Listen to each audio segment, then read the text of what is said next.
Yang ini? Belum kayaknya, Bu. Belum ya, oke. Oke, jadi ikatan kovalen adalah ikatan yang terjadi akibat pemakaian pasangan elektron oleh dua atom yang berikatan.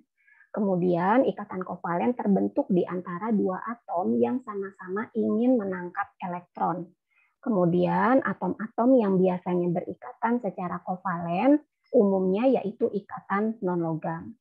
Lalu gabungan atom-atom melalui ikatan kovalen dinamakan dengan molekul. Nah, molekul ini berupa molekul unsur, contohnya seperti Cl2, O2, P4, dan molekul senyawa, contohnya adalah HCl, CO2, dan CH4. Ya, jadi dari kalimat-kalimat yang di sini pun itu sudah bisa kalian bedakan gitu ya antara ikatan ion dengan ikatan kovalen. Kalau ikatan ion itu kan serah terima elektron pada senyawa logam dan non logam.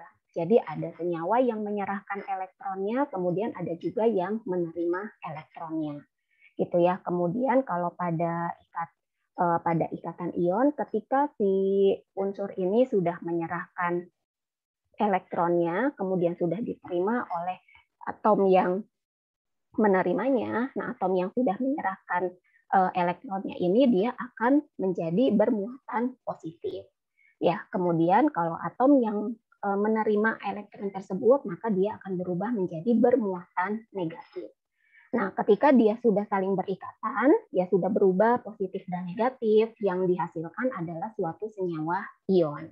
Ya, misalnya kayak tadi tuh Na plus Cl-, ya ketika dia sudah saling berikatan menjadi suatu produk NaCl, nah itu yang disebut dengan senyawa ion. Nah, kalau pada ikatan kovalen, ya ketika sudah terjadi penggunaan elektron bersama dari kedua atom, maka nanti yang dihasilkan itu dinamakan dengan molekul.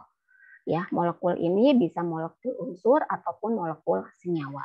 Ya, kalau molekul unsur, ya misalnya seperti ini, ada Cl2, O2, dan P4. Nah, kalau kalian lihat kan di sini, si molekul unsur ini Cl2, artinya kan dia ada 2 Cl ya. Dia sama-sama golongan non-logam. O2 juga sama, P4 pun sama. Ya, jadi dia kalau pada kovalen itu terjadi pada atom yang sejenis. Ya, kemudian bisa juga dia menghasilkan suatu molekul senyawa. Ya, contohnya seperti HCl, CO2 ataupun CH4. Ya, kemudian kita lanjut. Nah, ini contoh dari ikatan kovalen. Nah, pada ikatan kovalen pasti dia menggunakan struktur Lewis. Ya, tapi kalau ikatan ion itu biasanya tidak. Ya, jadi untuk menggambarkan bentuk molekulnya dia seperti apa gitu ya, itu menggunakan struktur Lewis. Tapi kalau ikatan ion kan tidak ya. Kalau ikatan ion itu serah terima, yang menyerahkan dia berubah menjadi positif, kemudian yang menerima dia akan menjadi negatif. Gitu ya. Jadi tidak ada struktur Lewis-nya biasanya kalau pada ikatan ion. Tapi kalau pada ikatan kovalen itu menggunakan struktur Lewis. Ya. Nah, untuk struktur Lewis itu biasanya menggunakan dua simbol ya atau dua tanda dot sama tanda cross. Ya, kalau dot berarti dia titik, kalau cross berarti silang. Itu untuk membedakan kedua atom yang berbeda. Ya, jadi walaupun dia seperti ini nih, kan ini Cl. Nah, kalau dia bulat semua kan nanti ketika dia menggunakan elektronnya secara bersama kita sulit untuk membedakannya. Ya, tapi kalau misalnya kita membedakannya yang satu dengan dot, yang satu dengan cross itu akan lebih mudah. Ya, seperti itu. Nah, ini Cl itu kan elektron valensinya atau kulit terluarnya ada 7 ya. Ini juga sama ya, di mana masing-masing si Cl ini ada satu elektron ya yang dia sama-sama bebas ya kan, karena dia menginginkan suatu kondisi yang stabil, akhirnya masing-masing elektron ini digunakan untuk bersama-sama. Ya, nah ikatan yang terjadi inilah yang disebut dengan ikatan kovalen. Nah, ini. Ya, jadi penggunaan elektron secara bersama dari kedua atom. Ya, nah yang ini yang disebut dengan ikatan kovalen. Oke, kemudian ini pun sama ya. Jadi Br, ini Br2 struktur Lewis dari Br2. Br itu berarti dia elektron valensinya ada 7, ya. Ini pun sama, Br yang satunya lagi dia 7, ya. Karena dia menginginkan suatu kondisi yang stabil, artinya kan dia harus mengikuti kaidah oktet, ya. Karena dia di sini ada 7, ya berarti kurang 1 elektron agar dia bisa menjadi stabil. Nah, karena kedua Br ini sama-sama membutuhkan 1 elektron, akhirnya kedua Br ini ya saling berkomunikasi. Gimana kalau kita menggunakan elektron masing-masing untuk keperluan kita berdua, gitu kan? Akhirnya nih saling berikatan. Nah, masing-masing elektron yang sudah berikatan ini itu yang dinamakan dengan ikatan kovalen. Ya, seperti ini. Kemudian ini pun sama, molekul F2 ya. Ini juga sama. Nah, untuk struktur Lewis ini dia bisa, kalau misalnya kita menggambarkan seperti ini ya. Ini kan lumayan agak pusing nanti titik-titiknya ya. Ini bisa kita sederhanakan. Yang kita tuliskan itu berarti hanya ikatan yang terjadi antara kedua atom saja. Ya, berarti ini kalau disederhanakannya menjadi Br seperti ini. Ya, sama seperti yang ada di contoh F2. Ya, ini. Nah, ikatan kovalennya mana? Ya ini. Ya, penggunaan elektron bersama dari kedua atom. Satu dari atom F yang sebelah kiri, satunya lagi dari satu elektron pada atom yang sebelah kanan. Ya, ini adalah bentuk sederhananya. Kemudian pada molekul CCl4 ini juga sama. Ya, berarti kalau kita lihat di sini dia ada ikatan kovalennya ada 1, 2, 3, 4. Nah, kalau kita sederhanakan, ya bentuknya jadinya seperti ini.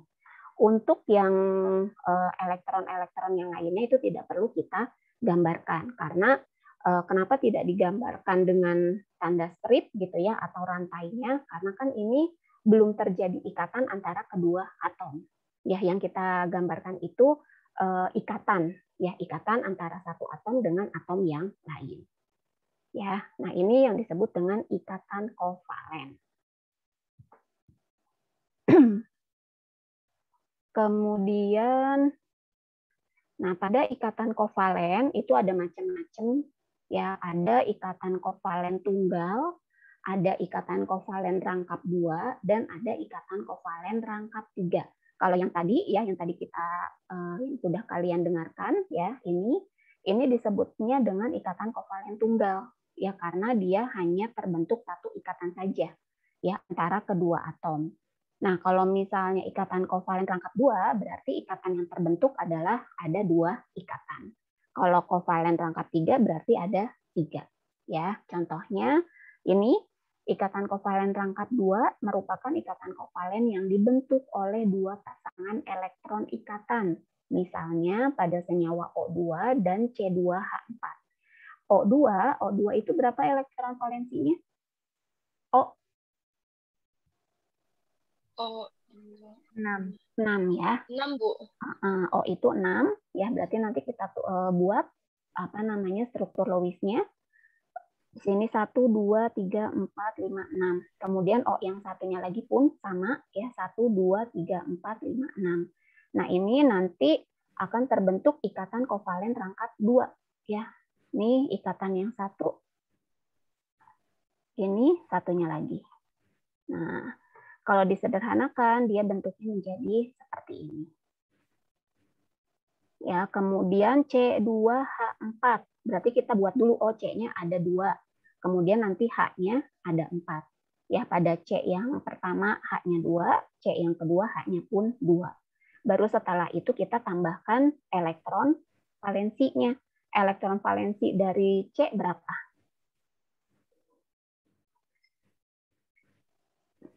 C itu berapa, C?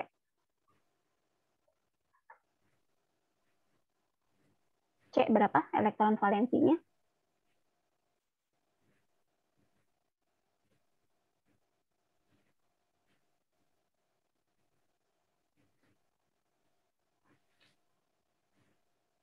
Berapa? Mbak Ruth, berapa Mbak Ruth? C4, Bu. Oke, C4 ya. Nah, jadi nih C, kemudian kita tambahkan titik ya, dot.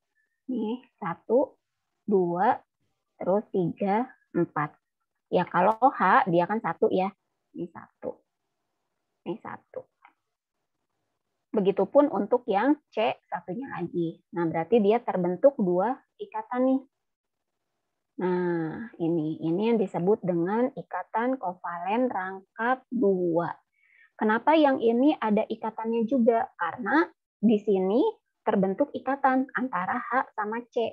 Ya kan, bukan hanya C dengan C. Ya, jadi ini tetap harus digambarkan. Jadi yang digambarkan dengan rantai ini, ya kalau dia memang terbentuk ikatan antara kedua atom. Tapi kalau memang dia tidak terbentuk kayak ini kan dia tidak terbentuk ikatan antara kedua atom ya. Jadi yang elektron yang di sini ini adalah elektron bebas dari atom O yang ada di sebelah kanan. Begitupun dengan yang ini. Jadi kita tidak perlu menggambarkan rantainya. Tapi kalau memang dia sudah berikatan, ya contohnya kayak ini nih. Ini kan berarti terjadi ikatan. Nah, ini ikatan. Ya, kemudian ini ikatan. Ya kan? Ini ikatan juga nih. Ini juga. Nah, itu kita gambarkan. Ya, jadi ini adalah bentuk sederhananya. Oke, kemudian ini ikatan kovalen rangkap 2. Satu lagi ikatan kovalen rangkap 3. Nah, ikatan kovalen rangkap 3 berarti ada 3 elektron ya yang saling berikatan antara kedua atom. Ya, contohnya di sini ikatan kovalen rangkap 3 merupakan ikatan kovalen yang dibentuk oleh 3 pasangan elektron ikatan. Misalnya pada molekul N2 dan CO.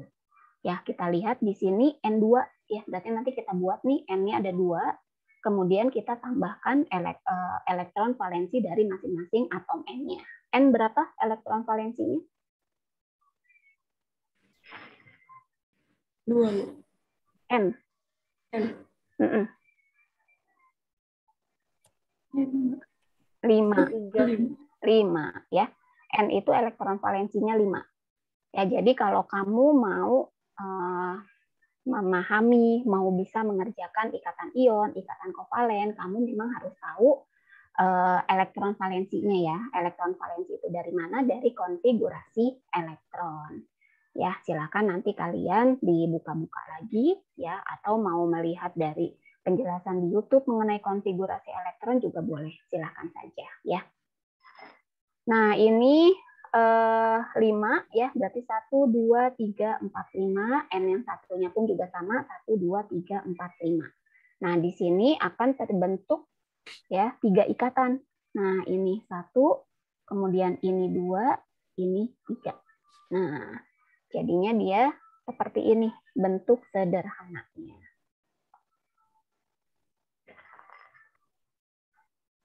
Nah, yang ini tidak perlu kita gambarkan ya, karena memang dia tidak berikatan dengan atom yang lain. Kemudian CO, ya CO pun sama. Ya, ini CO, dia terbentuk 3, 1, 2, 3. Ya, jadi itu ikatan kovalen. Ada ikatan rangkap tunggal, ikatan tunggal, ikatan kovalen rangkap 2, sama ikatan kovalen rangkap 3. Kemudian kita masuk ke ikatan kovalen koordinasi. Nah, kalau ikatan kovalen koordinasi gimana tadi? Tadi dijelasin nggak di kelompok yang presentasi? Nggak dijelasin sih, Bu, tapi saya tambahin dikit ya, Bu. Jadi, ikatan kovalen koordinasi itu kalau misalkan saya sebentar, Bu. Saya buka catatan dulu ya, Bu. Iya.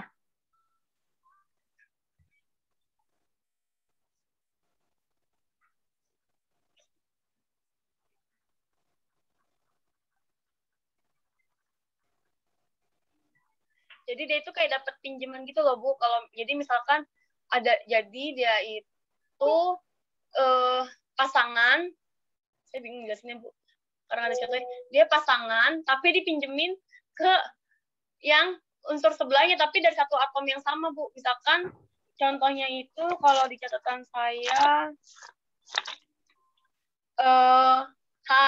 H2SO4, Bu. H2SO4. Jadi kan si S-nya ini kan udah lengkap ya kan, tapi si O itu butuh mau ngasih 2 atau butuh 2 gitu kan Bu. Nah nanti si atomnya milik si S itu dipakai buat si atomnya si O itu Bu, biar jadi oktet gitu sih Bu, saya bingung jelasinnya. Jadi kayak dari satu atom diambil tapi harus pasangan, nggak boleh satu Bu. Oh iya. Jadi buat donor. Jadi kalau ikatan kovalen koordinasi, jadi ada satu atom yang dia punya pasangan elektron ya yang masih belum digunakan, ya kemudian yang satunya lagi dia membutuhkan elektron tersebut. Ya, nah misalnya gini, kita dengerin dulu yang ininya ya. Jadi ikatan kovalen koordinasi terjadi bila pasangan elektron yang digunakan bersama hanya berasal dari satu atom yang berikatan, ya yang disebut dengan donor. Sedangkan atom yang lain dia hanya menyediakan tempat. Ikatan kovalen koordinas dapat terjadi bila suatu atom atau molekul memiliki pasangan elektron bebas yang tidak digunakan. Ini contohnya ada nggak nih? Nah, tapi lebih enak kalau contohnya misalnya gini. Ya, ada SO2. Nah, SO2. Berarti atom pusatnya yang mana nih? Atom pusatnya yang N, Bu. SO2, SO2 Mbak. SO2. H2. SO2 berarti atom pusatnya. S-nya. Oke, S-nya. Karena kalau kita mau membuat struktur Lewis, kita harus menentukan dulu atom pusatnya yang mana. Ya, atom pusat itu yang mana? Ya dia yang sendiri ya. Biasanya itu atom pusat. Ya, jadi ini S, kemudian O-nya dia ada 2. Gitu kan? Nah, ini O. Kemudian setelah kita buat seperti ini, si S itu elektron valensinya berapa? S itu elektron valensinya 6, Ibu. 6, ya. Berarti kita buat sini elektronnya dia ada 6 ya. 1, 2, 3, 4, 5, 6. Nah, kemudian kalau O? O juga 6, Ibu. O 6. Ya, berarti kita buat cross aja ya, biar beda. Ini 2, kemudian 3, 4, 5, 6. Seperti ini. Kemudian O yang sebelah sini juga sama 6 ya. Ini 1, 2, 3, 4. Nah, 2-nya lagi kira-kira di mana posisinya? Kita buat di sini atau di bawah? Di samping si S. Di samping, Bu. Berhadapan. Biar bisa diikat. Di samping S. Iya. Di sini. Oke, kalau di sini berarti S-nya berapa dong? Jumlah elektronnya. 8.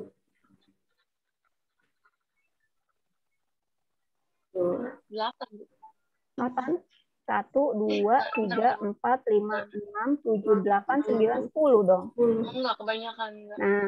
Nah ini nggak boleh ya. Karena ya, kita harus mengikuti aturan oktet kan.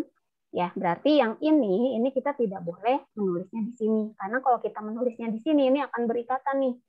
Ya kan, kalau terbentuk ikatan baru, maka dia tidak mengikuti kaidah oktet. Berarti ini kita buatnya di bawah. Aku nggak mau sih. Sebentar.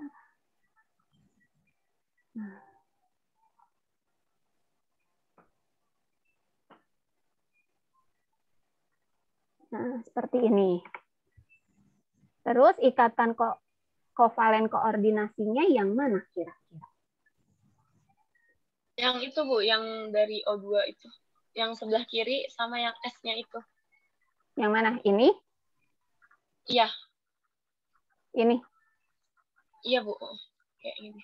Berarti ada 2 dong ikatan kovalen koordinasinya.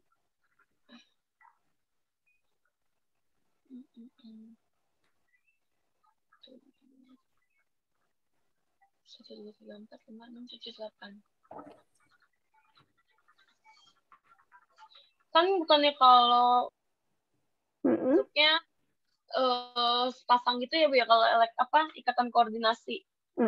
Jadi nggak terpisah-pisah gitu sih Bu. Nah, jadi hitungannya satu pasang. Kalau ikatan kovalen koordinasi itu pasangan elektron bebasnya dia berasal dari satu atom saja. Nah, atom yang lain dia ikut masuk gitu, tapi dia tanpa melakukan ikatan yang baru. Nah, jadi yang mana ikatan kovalen koordinasi? Yang ini. Ya, jadi si S dia punya pasangan elektron bebas. Ya. Nah, karena dia punya pasangan elektron bebas, jadi dia hanya menyediakan tempat. Nih saya punya ini nih kamar kosong. Kalau kalian mau, udah masuk aja ke sini. Akhirnya si O yang sebelah kanan ikut masuk. Tanpa si O ini ikut terjadinya ikatan. Karena kalau dia terjadi ikatan, si S ini dia menjadi tidak stabil, gitu kan? Karena dia kondisinya dia sudah stabil di awal. Gitu. Si O ini stabil nggak kalau dia berikatan dengan si S yang di sini? Stabil. Karena jumlahnya di sini dia 8 juga. 1, 2, 3, 4, 5, 6, 7, 8. Nah, ini yang disebut dengan ikatan kovalen koordinasi. Pasangan elektron bebas sumbernya itu dari atom pusatnya saja yang dipakai oleh atom yang lain. Gitu. Kalau ini mah bukan. Kalau ini berarti ikatan kovalen apa nih? Kalau yang di sini. Itu kovalen rangkap dua bukan sih? Iya. Ikatan kovalen aja kalau ini kan. Ini kan 1, 2. Oh, Bu, mau tanya, Bu. Misalkan O-nya kita buat di atas sama di bawah S itu bisa, Bu? Apa emang harus samping gitu? Bisa aja. Mau di atas sih bisa. Bebas ya, Bu ya? Cuma nanti posisi ininya ya berubah lagi. Gitu. Oh, posisi ikatan kovalennya, koordinasinya. Iya. Kalau kamu mau bikin di atas atau di bawahnya boleh aja. Cuma kan kurang ini ya. Kalau misalnya di atas sama di bawah, di sebelah sininya kosong, jadi kalau dilihat dari keseimbangan tuh kayaknya kurang seimbang. Tapi kalau misal kanan kiri seperti ini kan dilihatnya juga lebih seimbang lah gitu, lebih stabil. Seperti itu. Ini pun sama nih contoh yang di sini untuk pembentukan ion NH4 dari molekul NH3. Ya, jadi si NH3 ini ya, si N-nya dia punya pasangan elektron bebas. Nah, karena dia punya pasangan elektron bebas, tapi dia kondisinya sebenarnya sudah stabil si N ini. Ya kan, 1, 2, 3, 4, 5, 6, 7, 8. Ya, tapi karena H ini butuh butuh 2 elektron gitu kan agar dia stabil, ya maka dia ikut masuk ke sini menggunakan elektron bebas yang dimiliki oleh si N. Ya, terjadilah ikatan kovalen koordinasi ini. Gitu. Jadi ikatan kovalen koordinasi itu pasangan elektron bebasnya dia berasal dari atom pusat. Ya, yang dipakai oleh atom yang lain.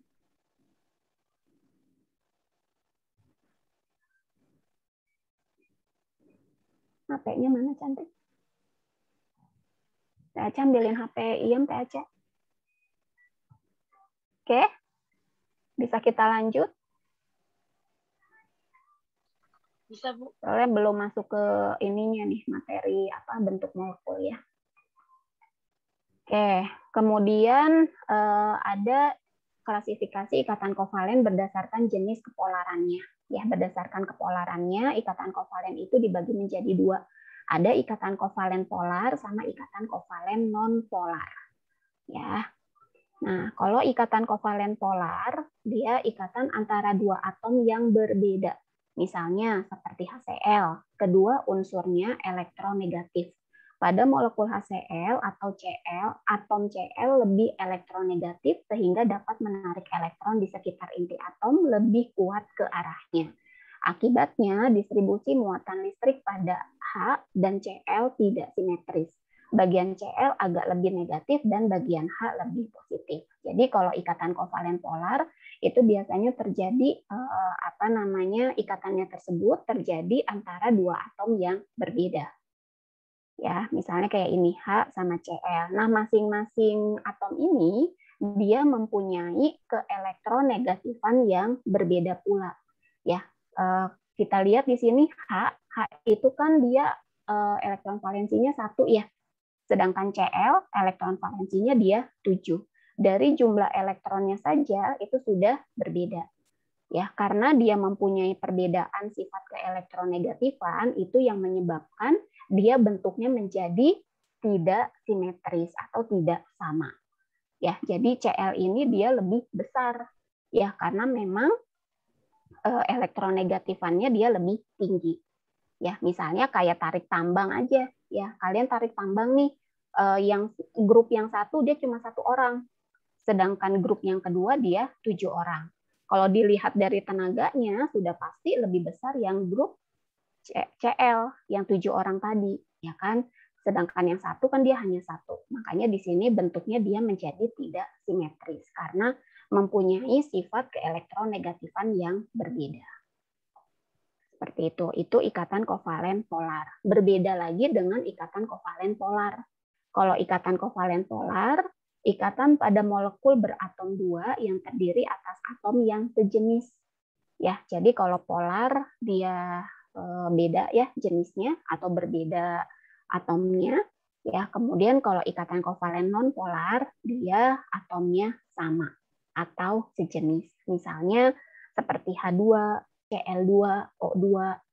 Nah, ini disebabkan kedua atom yang berikatan sifatnya sama, sehingga daya tariknya terhadap elektron juga sama. Ya, akibatnya distribusi muatan elektron di sekitar inti atom yang berikatan menjadi simetris.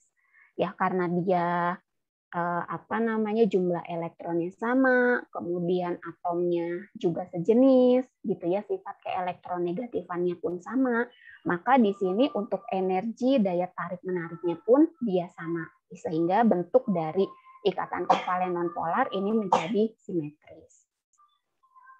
Ya, jadi kalau nonpolar ini kan Cl 7 ya elektronnya, Cl yang satunya pun 7.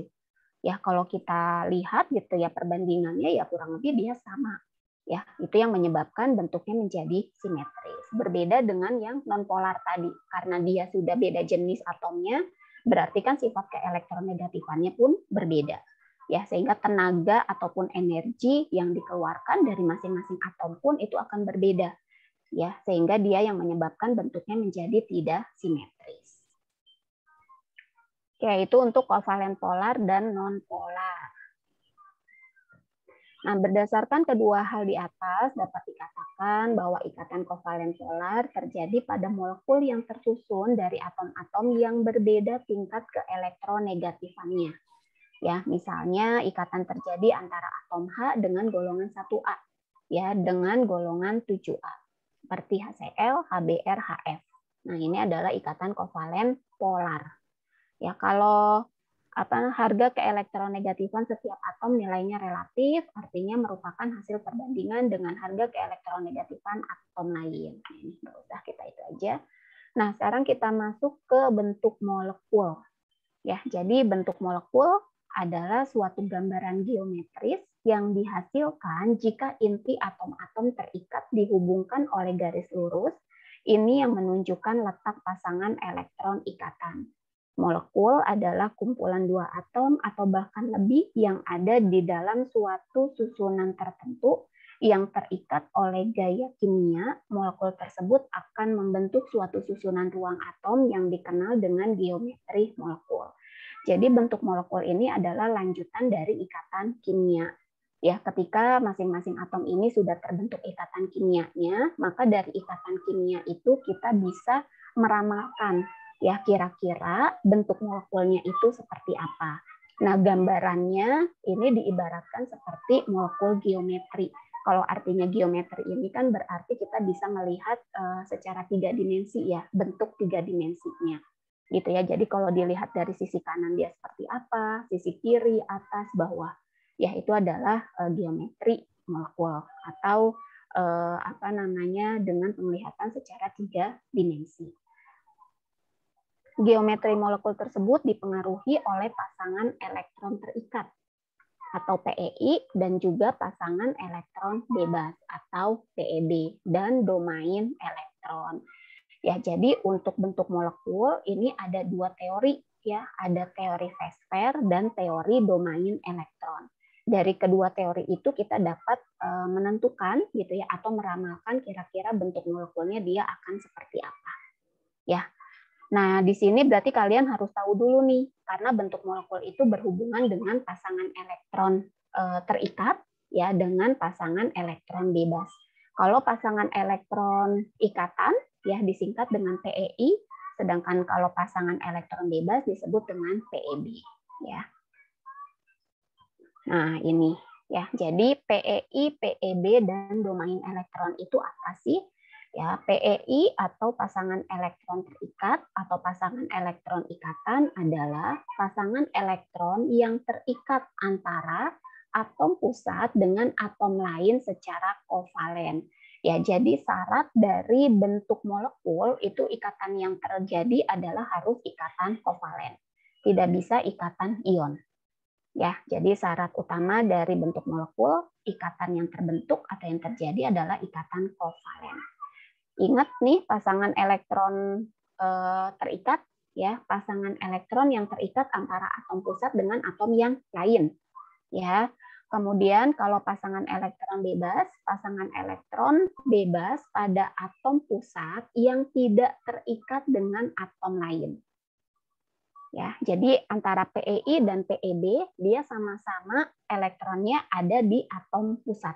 Cuma kalau PEI pasangan elektronnya ini dia saling berikatan dengan atom yang lain, sedangkan kalau PEB pasangan elektronnya ini dia tidak terikat dengan atom yang lain.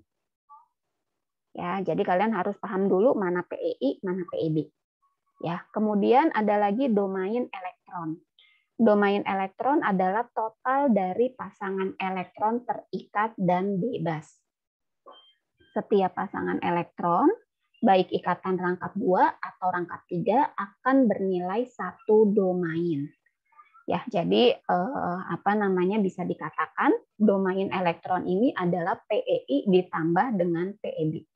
Ya, jumlah dari PEI dengan PEB. Ya. Nah, sekarang kita lihat ke sini. Nah, ini ya. Contoh pembentukan senyawa PEI, PEB, dan domain elektron menggunakan struktur Lewis. Ya, misalnya dari dua atom, yang satu adalah H, kemudian yang satu adalah Cl. Ya, H berarti dia punya 1 elektron ya. Kemudian si Cl dia 7. Ya kan? Ini sama prinsipnya penggunaan elektron secara bersama. Ya. Nah, berarti yang di sini kan berarti ada pasangan elektron ini, kemudian ini juga pasangan elektron, ini juga pasangan elektron, ini juga pasangan elektron.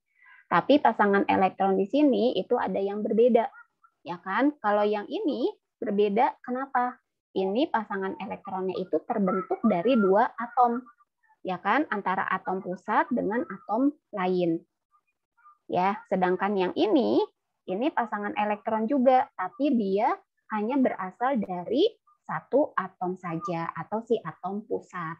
Nah, yang penggunaan pasangan elektron yang berasal dari 2 atom ini yang disebut dengan pasangan elektron terikat atau pasangan elektron ikatan. Ya, sedangkan yang ini adalah pasangan elektron bebas yang berasal dari atom pusat tadi. Ya.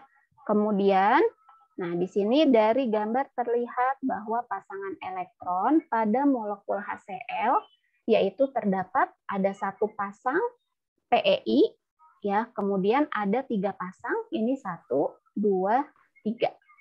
3 pasang elektron bebas. Ya, jadi domain elektronnya itu adalah 3 ditambah 1 atau PEI ditambah dengan PEB. Ya, sehingga domain elektronnya adalah 4. Nah, dari setelah kita mengetahui domainnya ini, kita bisa menentukan kira-kira bentuk molekulnya itu seperti apa. Gitu. Jadi kita memang harus mencari dulu domainnya itu domain berapa. Domain 2, domain 3, 4, 5, 6. Gitu ya. Dari kita sudah mengetahui domainnya, baru kita bisa menentukan dia bentuk molekulnya seperti apa. Oke, mau ditanyakan untuk yang pasangan elektron bebas sama terikat? Bisa ya bedain? Jadi kalau pasangan elektron terikat itu dia pasangannya itu terbentuk antara atom pusat dengan atom yang lain. Ya, tapi kalau pasangan elektron bebas, pasangan elektronnya itu hanya berasal dari atom pusat saja.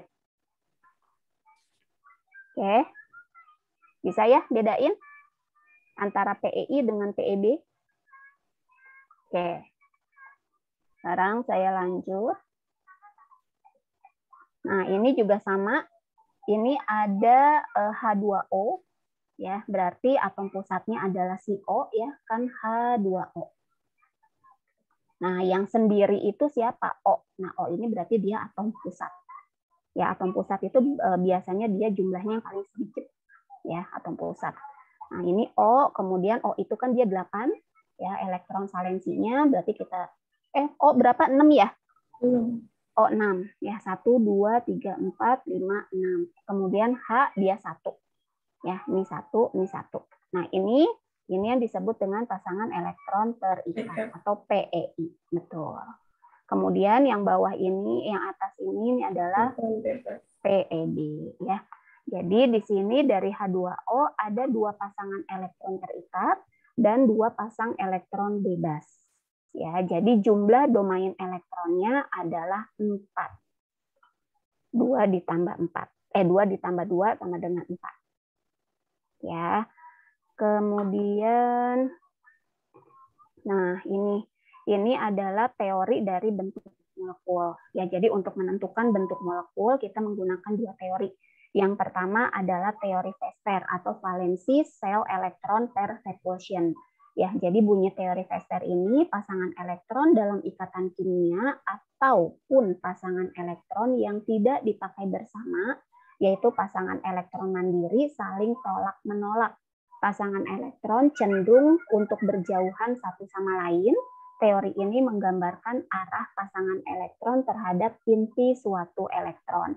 Makanya untuk teori Vester ini disebut juga dengan teori tolakan pasangan elektron. Ya, teori pasangan elektron itu ya terdiri dari tadi PEI dan PEB. Ya, jadi teori Vester itu ya tetap berhubungan dengan PEI dan PEB. Ya, tolakan pasangan elektron baik yang terjadi pada PEI dan PEB. Ya. Kemudian teori yang kedua adalah teori domain elektron. Teori domain elektron adalah penyempurnaan dari teori Vester. Domain elektron artinya kedudukan suatu elektron atau daerah keberadaan elektron dapat ditentukan dengan jumlah domainnya. Setiap elektron ikatan, baik itu tunggal, rangkap 2, atau rangkap 3, mempunyai satu domain. Pasangan elektron bebas mempunyai nilai 1 domain. Nah, tadi kan saya katakan ya, dari jumlah domain itu kita bisa menentukan dia bentuk molekulnya seperti apa. Ya, misalnya kayak tadi si HCl itu domainnya berapa tadi HCl? 1 plus 3 ya, 4. 4. Yang H2O? 4 juga. Nah, sekarang kita lihat ini ada macam-macam atau tipe bentuk molekul. Nah, ini seharusnya yang tadi kelompok ikatan kimia 2 bahas ini ya, karena inti dari ikatan kimia 2 itu adalah di sini. Ya, kita lihat di sini ya, yang ini 2, 3, kemudian 4 ini adalah jumlah domainnya. Domain itu apa? PEI ditambah dengan PEB. Ya, itu harus selalu diingat rumus dari domain elektron. Ya, PEI jumlah dari PEI dan PEB. Kalau dia domainnya 2, artinya di sini ini tipe ininya ya, tipe molekulnya ini adalah AX2.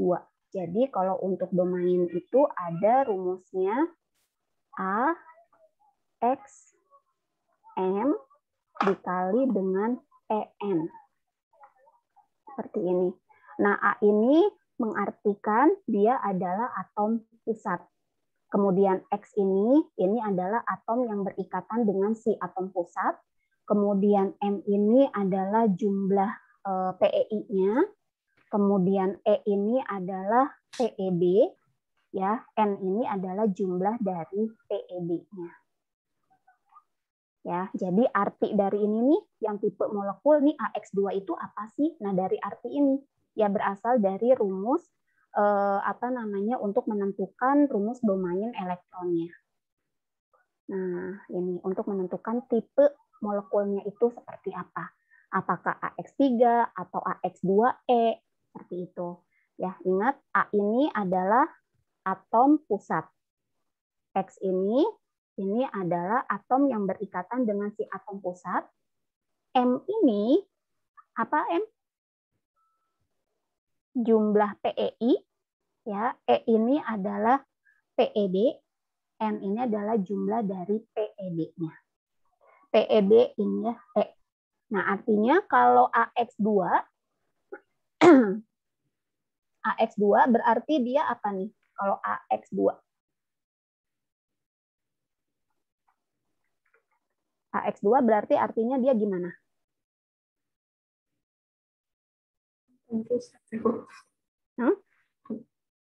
A ini kan berarti atom pusatnya ya. X ini? Atom yang berikatan. Oke, atom yang berikatan dengan si atom pusat. 2 ini apa? Jumlah PEI. Jumlah PEI. Oke, jadi kalau yang domain 2, dia mempunyai 2 PEI. Tapi dia tidak mempunyai PEB. Ya, dia tidak punya PEB. Kenapa? Karena di sini tidak ada E-nya. Kalau dia punya PEB, pasti ditulis nih, E-nya berapa? E1 atau E2 gitu. Kamu mau menulis E juga boleh sih, misalnya E0. Nah, artinya dia punya 2 PEI sama 0 PEB. Tapi kan kalau 0 itu biasanya nggak pernah dituliskan ya. Makanya untuk yang domain 2, itu tipe molekulnya adalah AX2 saja dituliskan. Artinya dia tidak mempunyai PEB atau PEB-nya adalah 0. Gitu. Ya. Nah, untuk yang domain 2 berarti tipe molekulnya AX2. Untuk AX2 ini dia bentuk molekulnya adalah linier. Ya, kenapa dia linier? Nah, karena dia bentuknya dia seperti ini. Nah, ini. Contohnya apa? Contohnya adalah CO2. Ya, CO2 itu berarti si C ini adalah si atom pusatnya, kemudian O ini adalah atom yang berikatan dengan atom pusat, ya. 2 ini adalah si PEI-nya. Iya, ini adalah PEI-nya. Nah, bentuk-bentuk ini harus kalian hafal, gitu ya. Kalau domain 2, oh dia bentuknya berarti linier, artinya linier berarti dia lurus aja, garis lurus seperti ini. Ya, berarti kalau kita mau menggambarkan menggunakan CO2, berarti ini C, ini kan O, ini O ya. Ya udah, berarti bentuknya seperti ini aja. Ini linier nih, bentuknya seperti ini. Tapi karena di sini kita menggunakan simbolnya A sama X, ya berarti di sini gambarnya pun A sama X, seperti itu. Kalau kita mau menggunakan pakai contohnya, ya seperti ini bentuknya.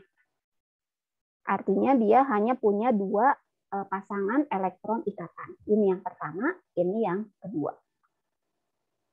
Gitu ya. Nah, sekarang kita lihat yang domain 3. Domain 3 berarti ini.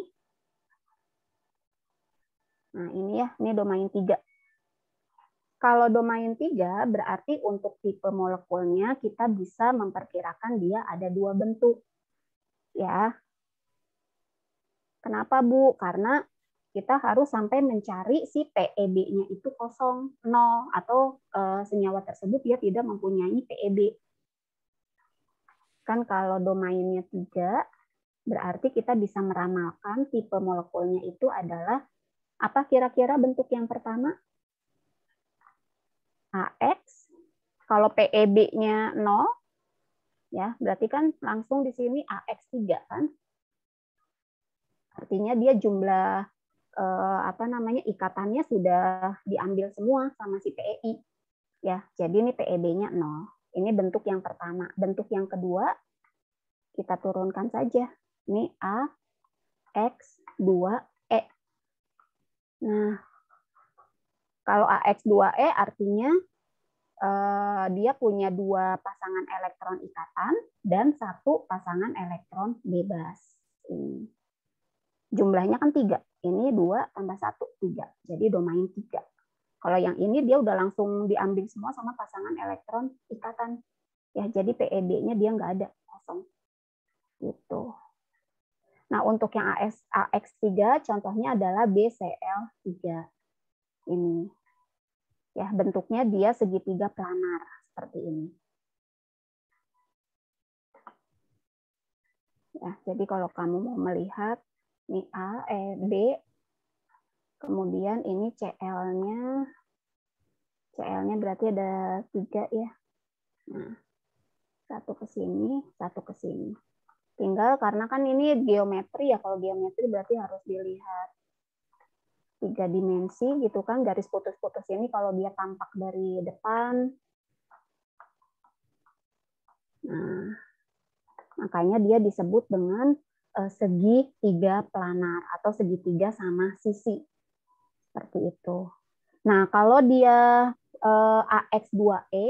AX2E berarti kita buat dulu nih rumus dasar dari domain 3 itu kan ini A, kemudian ini X, ini X, ini X ya. Nah, bentuk dasarnya kan dia seperti ini ya untuk yang domain 3. Karena kalau AX2E ini artinya dia punya 2 pasang elektron ikatan dan 1 pasang elektron bebas. Ya, berarti ada yang garis ini kan namanya pasangan elektron ikatan ya. Betul nggak? Ini pasangan elektron ikatan kan ini namanya.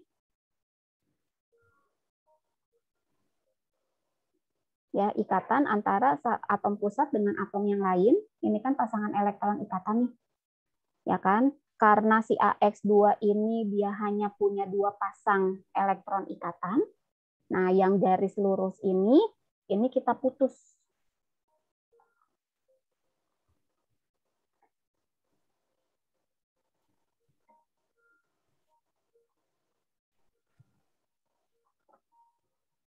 Nah, ini. Nah, ini kita putus, jadinya ini kita buat dengan pasangan elektron bebas. Seperti ini. Ya, jadi dia tidak ada tali seperti ini. Strip seperti ini nggak ada, karena ini kan pasangan elektron bebas, pasangan yang berasal dari atom pusat. Ya, ini artinya dia AX2E, punya 2 pasang elektron ikatan, 1, 2, dan 1 pasang elektron bebas. Seperti itu. Ya, jadi kalau domain 2 dia hanya punya 2 tipe, yaitu AX2. Ya, kalau domain 3 dia punya 2 tipe molekul. Ya, AX3 sama AX2E. Ya, kalau domain 4 tinggal kamu turunin aja dari yang dia tidak punya PEB. Ya kan, kalau dia tidak punya PEB berarti kan 4-4-nya itu PEI ya. Jadi AX4. Turunan yang kedua berarti dia punya 1 PEB. Kalau punya 1 PEB berarti si X-nya itu berapa?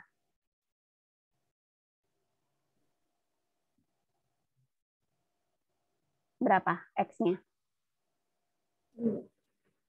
Berapa? 2. 2. Kan 4 nih. Ya. Kita buat dulu turunan yang pertama kalau dia tidak punya PEB. Ya, kalau dia tidak punya PEB berarti kan PEI-nya semuanya 4 ya. Jadi AX 4. Nah, ini artinya ikatannya itu semuanya adalah punyanya PEI. Turunan yang kedua kalau dia punya 1 PEB. Kalau dia punya 1 PEB berarti pasangan elektron ikatannya di sini sisa berapa? 4 kurang 1 ya 3. Ya kan? A, X, 3, E.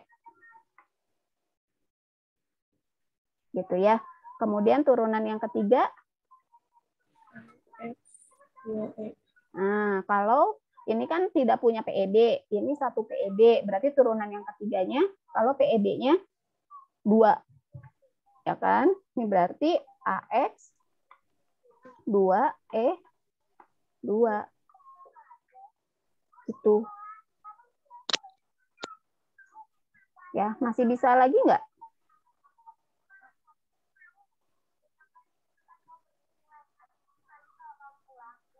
Masih bisa lagi nggak diturunkan? Jadi AX1E3. Enggak, ya. Jadi PEI itu minimal jumlahnya adalah 2. Jadi untuk yang domain 4 itu ada 3 bentuk. Ya, yang tidak punya PEB, 1 PEB sama 2 PEB. Jam berapa sekarang? 9.40. 9.40. 42. Oh ya. Kalau domain 5 berapa punya bentuknya dia? 5. Domain 5. Yang pertama tipenya berarti apa? Kita buatnya dari yang tidak punya PEB dulu. Ya, tidak punya PEB. Berarti AX berapa? Kalau tidak punya PEB berarti AX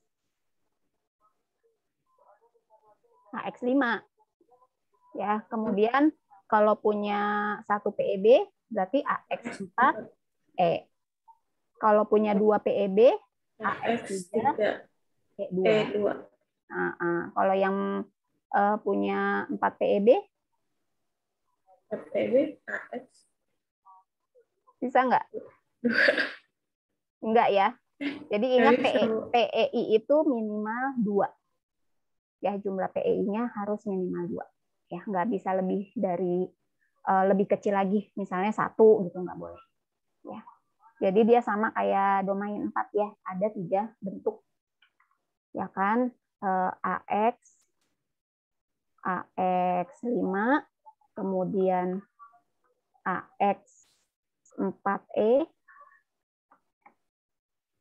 kemudian AX 3E2, oh bisa nih satu lagi, AX 2E3. Ya, jadi ada 4 bentuk untuk domain 5. Jadi harus sampai si PEI-nya ini jumlahnya adalah 2. Gitu. Ya. Nah, nanti kalian bisa lihat lagi di sini ya untuk bentuk-bentuknya. Nah, ya. Ini bentuknya. Ini sama aja sebenarnya dengan yang tadi ya. Ini sama aja. Ini bentuk-bentuk yang lainnya ya, bentuk geometri. Nah, ini juga sama. Nah, ini ada langkah-langkah untuk menentukan bentuk molekul. Ya, sama seperti yang sudah dijelaskan tadi. Nanti kalian bisa dibaca. Kemudian ini ada contoh soal. Ya, silakan nanti kalian coba kerjakan di rumah. Ya, nah ini. Oke, cukup. Ada yang mau ditanyakan? Bu, yang tadi AX, yang A kan atom yang berikatan, terus yang X-nya atom pusat, yang M-nya jumlah PEI, yang E sama N-nya? A itu atom pusat. X itu atom yang berikatan dengan atom pusat. M itu jumlah PEI. Yang E sama N-nya apa, Bu? E itu PEB. Dia mengartikan simbol dari PEB, E. N itu jumlah PEB-nya. Makanya tadi kan ada tulisan E. Kalau E aja berarti PEB-nya 1. Kalau E2 berarti PEB-nya dia 2. Gitu. Oke, ada yang mau ditanyakan lagi? Ini dikerjakan ya biar kalian bisa lebih memahami tentang bentuk molekul. Seperti itu. Jadi kalau ada yang mau ditanyakan di minggu depan boleh, silakan aja ya.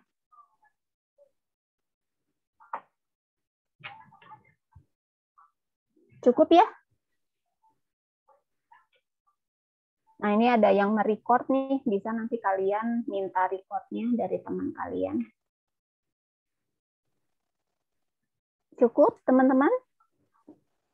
Ya, waktunya sudah lewat. Takutnya ada dosen lain yang mau masuk. Ya, terima kasih banyak untuk perhatiannya. Jangan lupa latihannya dikerjakan di rumah. Saya akhiri dulu pertemuan hari ini. Assalamualaikum. Waalaikumsalam, Bu. Terima kasih, Bu. Ya, sama-sama. Terima kasih, Bu.